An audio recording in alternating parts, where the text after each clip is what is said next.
Well, Liverpool was, to me, the most exciting city that I'd been in, and perhaps still is, because it is a hotbed of all kinds of artistic endeavor.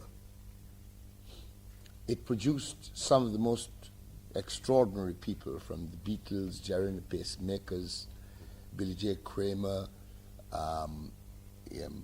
Tarbuck, all sorts of people. It also produced the Liverpool poets, Adrian Henry, Roger McGuff, John Gorman, and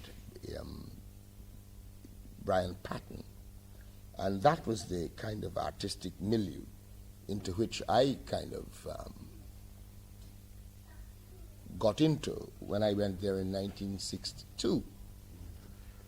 And I used to go and gig with them. I used to play guitar, and I was a composer. And but I used to go and gig with them. And there were people like Jackie and Bridie MacDonald and the Spinners and people like that. Anyway, as it turned out, the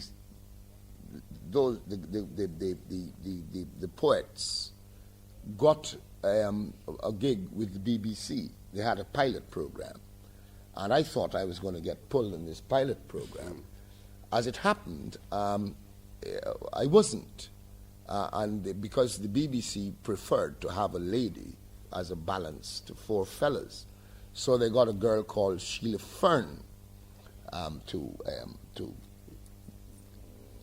Anyway, I got very upset. I thought I was insulted.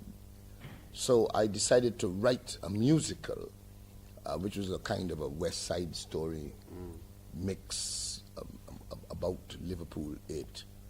And I took it first of all, I took it to Granada television. And the guy said, well, hello, we don't do musicals on television.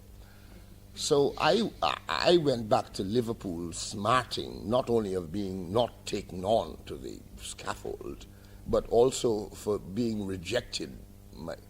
And was standing in the Philharmonic pub one evening, and John McHenry said, "Aye, Wapton." I said, "Hello." He said, "You want a pint?" I said, "Yes." So I told him what my problem was. And he said, "Well, take it to Terry Hands," who was the director at that time of the Everyman Theatre. So I took this musical idea to Terry Hands, and he said, "Yeah, I like it. We'll do it." And so the musical was produced, and he brought up the best actors from the black community at that time, like the lovely Mona Hammond, who played the lead in it, and Saul Ray, and Danny Daniels, Frank Cousins, and a whole heap of people. And that's how I... That was Jack of Spades. Jack of Spades, yes.